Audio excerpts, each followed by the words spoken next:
नमस्कार, मैं मनोज कुमार आप सभी का अपने चैनल पर स्वागत करता हूं। आज हम डुमरांव के डीएस कोठी रोड की एक छोटी सी गली में प्रवेश किए हैं और प्रवेश करने की वजह ये है कि बिहार बोर्ड ने जो मैट्रिकुलेशन का रिज़ल्ट जारी किया है उसमें नीलेश ओझा ने, जो कि अभी हमारे साथ बैठे हुए हैं, 462 का स्कोर किया है और मैथ्स में इन्होंने 99 का स्कोर किया है। और इसी खुशी में इनसे बातें करने के लिए और इनकी सफलता पर इनको और इनके शिक्षक को बधाई देने के लिए हम यहाँ पर मौजूद हैं। तो आइए नीलेश ओझा से बातें करते हैं और जानते हैं कि इन्होंने कैसे एफर्ट्स लगाया कि 462 का स्कोर किया। नीलेश, बहुत सारी कॉन्ग्रेचुलेशंस आपके इस सफलता पर। Thank you sir. 462 किसी भी स्टूडेंट के लिए बड़ा स्कोर है। सब कोई चाहता है 90 प्लस का स्कोर करे। आप बेहतर स्कोर किए हैं। जब ये रिज़ल्ट आपको पता चला कि आपने 462 का स्कोर किया तो आपका रिएक्शन क्या था और आपकी खुशी क्या थी? सर, हम बहुत खुश थे, लेकिन हमको और ज़्यादा ये था कि ज़िला में हम पहले स्थान बना सके। और इसमें हम सुभाष चंद्र बोस का जो जीवनी था उससे हम 10 क्लास में बीच में एक लॉकडाउन में पढ़े हुए थे, तो उनके जीवन से हम बहुत प्रभावित हुए थे।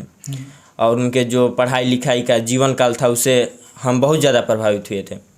और इसमें हमारे माता पिता का और जेपी सर जो हैं, इन्होंने बहुत हमारा योगदान दिया। मैथ में इन्होंने जो सिलेबस कंप्लीट करवाए, फिर क्वेश्चन बैंक, फिर विशेषकर हम लोग का क्लास चलाते थे, टेक्स्ट वगैरह, और सबका योगदान रहा। आपके शिक्षक जेपी जी का भी योगदान रहा, आपके पेरेंट्स का रहा। ये एक पड़ाव है जो अपने जीवन में एक सीढ़ी को आपने तय किया है। आगे अभी जीवन के बहुत सारे पड़ाव हैं। तो भविष्य में अगर मैं आपसे बातें करूं कि आपके जीवन का लक्ष्य क्या है, तो आप क्या बताना चाहेंगे कि आप क्या चीज़ बनना चाहते हैं अपने जीवन में?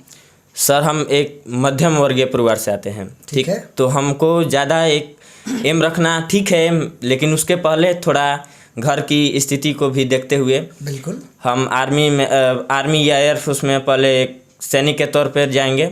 उसके बाद वहीं से हमारा जो लक्ष्य है आर्मी ऑफिसर बनने का, एनडीए क्लियर करके। मतलब कि आप डिफेंस को चुनना चाहेंगे। और आपका ये कहना है कि आप सुन सकते हैं नीलेश के जो बातें हैं और जो इनकी भाषा है, ये भी प्रमाणित करता है कि एक अच्छे वक्ता के रूप में भी आगे चलकर आप विख्यात हो सकते हैं नीलेश। क्योंकि मैं शब्दों को बड़ा अच्छे से जज करता हूँ, बातों को बड़ी अच्छे से जज करता हूँ। आप बहुत अच्छे अंदाज में जो अपने हिंदी भाषा का जो आप प्रयोग करें वो काफ़ी अच्छा है। खैर, ये तो हो गया आपका लक्ष्य कि आप चाहते हैं कि आप अपने परिवार के आर्थिक स्थिति को सुदृढ़ करें। अभी मैट्रिकुलेशन के बाद आपका जो नेक्स्ट स्टेप है वो है आपका इंटरमीडिएट। तो इंटरमीडिएट में आपकी क्या प्लानिंग है? आप कौन से स्ट्रीम से जा रहे हैं ताकि आप अपने लक्ष्य की तरफ और आसानी से आगे बढ़ सकें? सर, साइंस है, साइंस मैथ। साइंस और मैथ्स को आप चुनना चाहेंगे और साइंस में आपका इंटरेस्ट भी है। मैथमेटिक्स में आपने 99 का स्कोर किया। एक अंक कम आ गया, इसका अफसोस है या 99 आया इसकी खुशी है? सर, इसे खुशी है, लेकिन हमने तो अपना पूरा मिलाया हुआ था और इसमें अब पेपर चेक करना, कहीं कुछ होगा। इसलिए इसमें हम खुश हैं। यदि मैं आपसे बात करूं नीलेश कि आपके जो जूनियर्स हैं अब जाकर वो मैट्रिकुलेशन का एग्ज़ाम देंगे, तो उनको कैसे पढ़ना चाहिए कि वो आपकी तरह या आपसे बेहतर स्कोर करें ताकि उनका भी 90 प्लस का सपना पूरा हो? सर, एक स्टूडेंट का काम ही है पूरे जीवन में पढ़ना, क्योंकि हमारे माता पिता हैं वो हमारी ज़रूरतों को पूरा कर सकते हैं। अभी हमें है सिर्फ एक, हमारा पूरा दैनिक जीवन में एक काम है सिर्फ पढ़ना।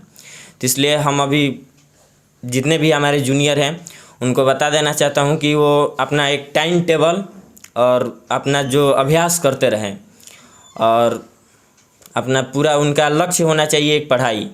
उसके अलावा कुछ उनके पास अभी तो काम नहीं है। उनके माता पिता उनकी पूरी ज़रूरतों को पूरा करते हैं। बिल्कुल। इसलिए हम कहेंगे कि वो अपना मेहनत जारी रखें और एक दिन सफलता हाथ जरूर आएगी। अगर मैं आपसे ये कहूँ कि 462 का आपने स्कोर किया मैट्रिकुलेशन में, तो इंटरमीडिएट में आपकी क्या कोशिश होगी और आपका क्या एम होगा? अब कौन सा स्कोर आप अचीव करना चाहेंगे? कुछ कसक आपके दिल में रह गया, आप डिस्ट्रिक्ट टॉपर के लिस्ट में शामिल होना चाहते थे या फिर स्टेट टॉपर के लिस्ट में शामिल होना चाहते थे, तो अब इंटरमीडिएट में वो कोर कसर आप पूरा कर सकते हैं। Yes sir. तो अब आप लक्ष्य कैसे रखिएगा और इंटरमीडिएट में कैसे तैयारी कीजिएगा?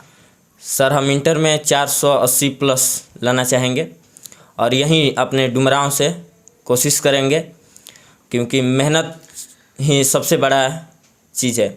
तो हम यहाँ से भी एक बिहार में एक स्थान बनाकर दिखलाएंगे कि डुमरांव से भी कुछ किया जा सकता है।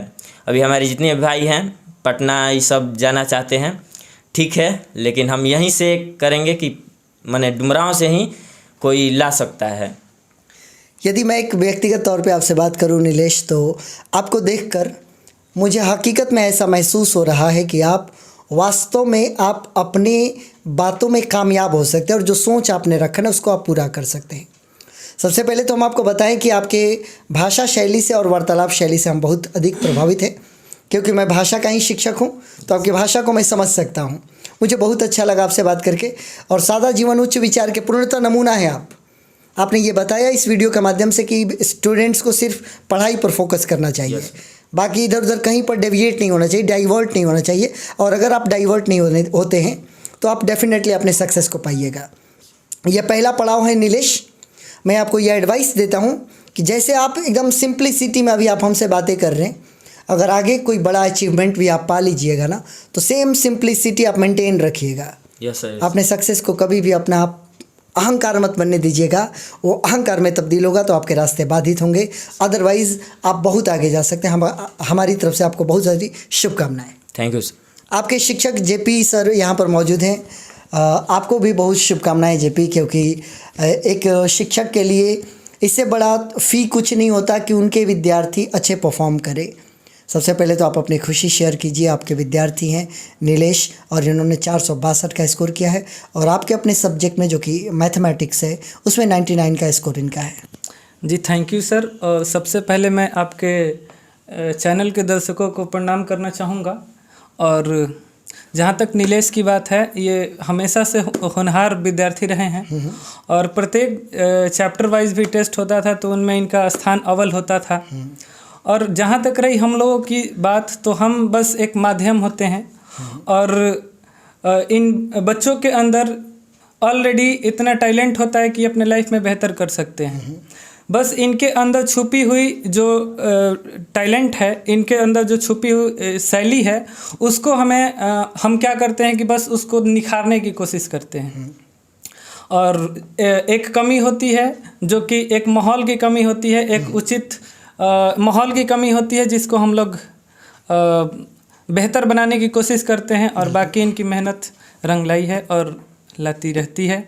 जनरली बहुत सारे इनके जैसे बच्चे जो हैं वो कोचिंग से बेहतर किए हैं। उन सभी को मैं बधाई देना चाहता हूं आपके चैनल के माध्यम से। बहुत अच्छा लगा ज्योति आपकी बातों को भी सुनकर, और एक शिक्षक की तरह आप देख सकते हैं ज्योति ने, जेपी लोग कहते हैं, हम इनको ज्योति प्रकाश के नाम से जानते हैं। एक शिक्षक के तौर पर कैसे अपने बच्चों के बारे में कहना चाहिए कि विद्यार्थियों के अंदर सारी चीज़ें मौजूद होती है, जो छुपी हुई टैलेंट है शिक्षक का काम है उसको उजागर करना और बच्चे को विश्वास दिलाना। ज्योति, आपको भी आपके विद्यार्थी की सफलता पर, और ये मैं कहूँगा आप ही की सफलता पर, ढेरों बधाई। और नीलेश, आपसे बात करके काफ़ी अच्छा लगा। आपको और आपके पूरे परिवार वालों को और तमाम जो आपके मित्र यहाँ पर बैठे हुए हैं सबको शुभकामनाएं। आपके यहाँ पर आकर आपकी बातें सुनकर मुझे काफ़ी अच्छा लगा। भविष्य में बहुत आगे जाएँ आप। Yes sir. हमारे जो भी दोस्त हैं ये सब बैचलर हैं, तो हम लोग ग्रुप स्टडी कर, जो भी हिंदी, SST ये सब तो क्लास कहीं नहीं जाते थे, तो इस पर हम लोग ग्रुप में ही डिस्कस कर जो भी टॉपिक जिसको क्लियर है वो सबको समझाता था। उसमें हमारे दोस्त हैं, सबका बढ़िया बेहतर अंक आया है, और सभी ने हमें योगदान दिया है। सभी ने बोला कि तुम कुछ करोगे, और सब चीज़ में योगदान देते थे ये लोग। आपकी बातें जितनी मैं सुन रहा हूँ उतना ज़्यादा मुझे सुनने का मन कर रहा है, क्योंकि एक विद्यार्थी को मैं इतना फ्लो के साथ कोई भी भाषा बोलते हुए बहुत कम सुनता हूँ। है विद्यार्थी, लेकिन आप उनमें से एक है, अब चुनिंदा में से एक है। भविष्य में आप और आगे बढ़े, खूब तरक्की करें। हमारी तरफ से शुभकामनाएं आपको, और अपने यूट्यूब के तमाम दर्शकों को और जो जूनियर्स हैं, आप देखें, सीखें और आप भी बेहतर करें। Thank you so much.